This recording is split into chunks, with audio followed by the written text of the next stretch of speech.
Welcome students. Today our topic is important genetic terms for BSc Part 1.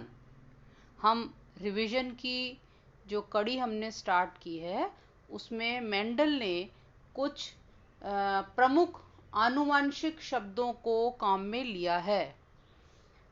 हम एक एक करके मेंडल के इन शब्दों को वापस से दोहराएंगे। जैसे सबसे पहले है जीन। मेंडल के अनुसार सजीवों के प्रत्येक लक्षण का नियंत्रण कुछ कारकों या निर्धारकों के द्वारा होता है। ये कारक दैहिक कोशिकाओं के साइटोप्लाज्म कोशिका द्रव्य में पाए जाते हैं। आधुनिक आनुवंशिक में इन कारकों को जीन कहा जाता है और जीन आनुवंशिक की क्रियात्मक इकाई है जो किसी लक्षण की वंशागति एवं इसके प्रदर्शन के लिए उत्तरदायी होती है। दूसरा पॉइंट है लोकस। समजात गुणसूत्रों का वह स्थल जहां पर विपर्यासी लक्षणों को नियंत्रित करने वाले जीन उपस्थित होते हैं। तीसरा है एलील, युग्म विकल्पी। मेंडल के अनुसार प्रत्येक विपर्यासी लक्षण के प्रत्येक विकल्प का कंट्रोल या नियंत्रण जीन से होता है। किसी भी लक्षण के दोनों विकल्पों को नियंत्रित करने वाले जीन अलग अलग गुणसूत्र या क्रोमोसोम्स पर एक ही लोकस पर स्थित होते हैं। जैसे बड़ा आर और छोटा आर युगल में एक गुणसूत्र पर बड़ा आर एलील और दूसरे गुणसूत्र पर छोटा आर एलील उपस्थित होता है। अतः एक ही विपर्यासी लक्षण के दोनों विकल्पों को नियंत्रित करने वाले जीन के युग्म को युग्म विकल्पी या एलील कहते हैं। चौथा है होमोजाइगस एंड हीट्रोजाइगस, समयुग्मजी तथा विषम युग्मजी। जब एक विपर्यासी लक्षण को नियंत्रित करने वाले दोनों जीन एक ही प्रकार के हों तो इसे समयुग्मजी या होमोजाइगस कहते हैं। समयुग्मजी अवस्था हमेशा शुद्ध प्योर होती है और इनसे उत्पन्न जो संतति है वो सभी गुणों में अपने पेरेंट या जनक के समान होती है।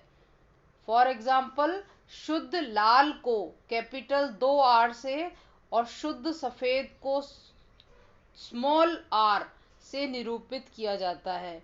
जब विपर्यासी लक्षण को नियंत्रित करने वाले दोनों जीन अलग अलग प्रकार के हों तो इसे विषम युग्मजी या हीट्रोजाइगस कहा जाता है। विषम युग्मजी प्राय प्रभावी होते हैं। इनमें स्वपरागण द्वारा प्रभावी तथा अप्रभावी दोनों लक्षणों युक्त संतति निर्मित होती है। पांचवा है डोमिनेंट एंड रिसेसिव, प्रभावी एवं अप्रभावी। एक विपर्यासी लक्षण की विषम युग्मजी अवस्था में उपस्थित दोनों एलील का प्रदर्शन नहीं होता है। इसमें केवल प्रभावी एलील ही अपना लक्षण प्रदर्शित करता है जबकि दूसरा एलील सुप्त या अप्रभावी होता है। जैसे एक विषम युग्मजी रेड फ्लावर लाल पुष्प कैपिटल आर और छोटा आर में जो कैपिटल आर एलील का तो प्रदर्शन होता है जबकि स्मॉल आर एलील सुप्त होता है। अतः यहाँ पर जो कैपिटल आर एलील प्रबल है जबकि स्मॉल आर एलील सुप्त अथवा अप्रभावी या रिसेसिव है। Sixth point phenotype and genotype. Gene की आपस में अंतःक्रिया के कारण होने वाला लक्षण प्ररूप प्रदर्शन जिसे बाह्य एक्सटर्नल कैरेक्टर्स के रूप में देख सकते हैं। सभी रेड फ्लावर्स लाल पुष्पों की लक्षण समिष्ट एक समान है, क्योंकि यहाँ जीन का प्रदर्शन लाल वर्णक के रूप में हो रहा है। विपर्यासी लक्षणों के लिए उत्तरदायी आनुवंशिक संघटक जीनोटाइप कहलाता है।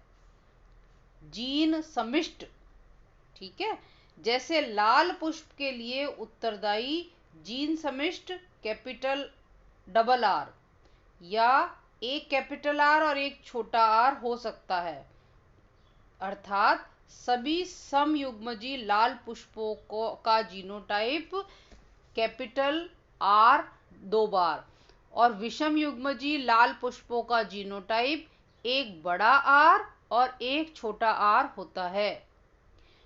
फिनोटाइप तथा जीनोटाइप शब्दों का प्रयोग सर्वप्रथम जॉनसन ने 1911 में किया था। 7th पॉइंट है बैकक्रॉस, संकर पूर्वज संकरण। जब F1 पीढ़ी के से प्राप्त संतति का संकरण जब P1 पीढ़ी के किसी भी जनक के साथ करवाया जाता है तो इसे संकर पूर्वज संकरण कहते हैं। जब F1 पीढ़ी का संकरण P1 पीढ़ी के प्रभावी जनक से करवाया जाता है तो सभी संतति प्रभावी लक्षण वाली होती हैं, जबकि F1 पीढ़ी का संकरण P1 पीढ़ी के अप्रभावी जनक से करवाया जाता है तो जो प्राप्त संतति है वो 50% तो होती है प्रभावी और 50% अप्रभावी लक्षणों वाली होती है। फिर नेक्स्ट पॉइंट है टेस्ट क्रॉस, परीक्षण संकरण। जब F1 पीढ़ी के विषम युग्मजी संकर का संकरण समयुग्मजी अप्रभावी जीन के साथ कराया जाता है तो इसे परीक्षण संकरण कहते हैं। इस परीक्षण द्वारा F1 पीढ़ी के जीनोटाइप का पता लगाया जा सकता है। नेक्स्ट है 9th मोनोहाइब्रिड एंड डायहाइब्रिड, एक संकर एवं द्विसंकर। जब संकरण प्रयोग एक जोड़ी विपर्यासी लक्षणों को नियंत्रित करने वाले युग्म विकल्पी के मध्य कराया जाता है तो इसे एक संकर संकरण मोनोहाइब्रिड क्रॉस कहते हैं। इसमें F2 पीढ़ी में फिनोटाइप 3:1 के रेशियो में होता है। इसे एक संकर अनुपात या मोनोहाइब्रिड रेशियो भी कहते हैं। इस प्रकार जब संकरण दो जोड़ी युग्म विकल्पी के मध्य कराया जाता है तो इसे द्विसंकरण कहते हैं, डायहाइब्रिड कहते हैं।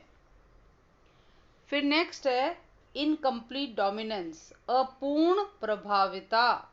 जब विषम युग्मजी अवस्था में प्रभावी युग्म विकल्पी का प्रदर्शन पूर्ण रूप से नहीं हो पाता तो यह घटना अपूर्ण प्रभाविता कहलाती है। जैसे कि एक पेड़ है मिराबिलिस जैल्पा, इसमें लाल पुष्प रेड पौधों का संकरण सफेद पुष्प वाले पौधे से कराया जाता है। F1 पीढ़ी में प्राप्त जो संतति है वो गुलाबी फूलों वाली होती है, तो F1 के स्वपरागण से उत्पन्न F2 पीढ़ी में फिनोटाइप तथा जीनोटाइप का अनुपात एक समान होता है, 1:2:1। फिर नेक्स्ट है मल्टीपल एलील, बहुयुग्म विकल्पी। नॉर्मली सामान्यतः एक विपर्यासी लक्षण दो युग्म विकल्पी के द्वारा नियंत्रित या कंट्रोल्ड होते हैं। कई बार युग्म विकल्पी का प्रदर्शन विदलित रूप में होता है। परिणाम स्वरूप क्या होता है? एज अ रिजल्ट एक ही लक्षण दो से अधिक प्रकार के युग्म विकल्पी द्वारा नियंत्रित या कंट्रोल्ड होता है।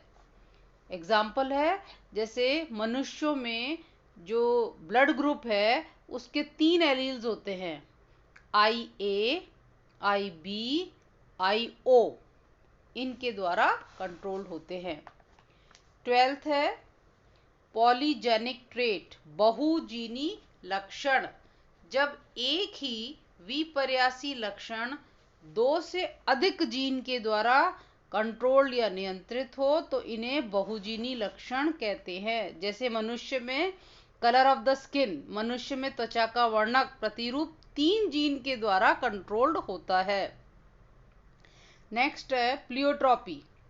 जब एक ही जीन के द्वारा एक से अधिक लक्षणों का नियंत्रण हो तो यह घटना प्लियोट्रॉपी कहलाती है। जैसे सिकल सेल एनीमिया में एक ही जीन के द्वारा आरबीसी की आकृति अर्धचंद्राकार हो जाती है और हीमोग्लोबिन की जो बीटा चेन है उसमें ग्लूटामिक एसिड का प्रतिस्थापन वेलाइन एमिनो एसिड से हो जाता है। नेक्स्ट है एपिस्टेसिस। जब एक जीन दूसरे जीन की अभिव्यक्ति को अवरुद्ध कर देता है या रोक देता है उसे बोलते हैं एपिस्टेसिस। नेक्स्ट है कॉम्प्लीमेंट्री जीन।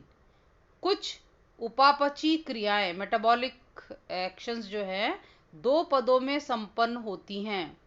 दोनों पदों का नियंत्रण 2 एंजाइम के द्वारा होता है।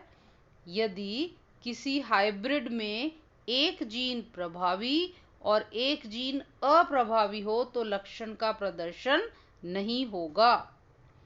लास्ट है सिंबल्स, प्रतीक। प्रतीक आनुवंशिकी का महत्वपूर्ण पार्ट तो नहीं है, लेकिन इसके संबंध में कुछ नियम भी नहीं है, लेकिन विभिन्न लक्षणों को भाषा के रूप में समझाने के लिए प्रतीक का प्रयोग किया जाता है। मेंडल ने जीन को प्रतीक के रूप में प्रदर्शित करने के लिए अंग्रेजी के अक्षरों का उपयोग किया। एक बड़े अक्षर कैपिटल लेटर को डोमिनेंट प्रभावी लक्षण के लिए और छोटे अक्षर स्मॉल लेटर को अप्रभावी लक्षण को निरूपित करने के लिए काम में लिया। इस प्रकार आज ये इम्पोर्टेंट जो जेनेटिक टर्मिनोलॉजीज हैं ये हमने कर ली हैं। थैंक्स।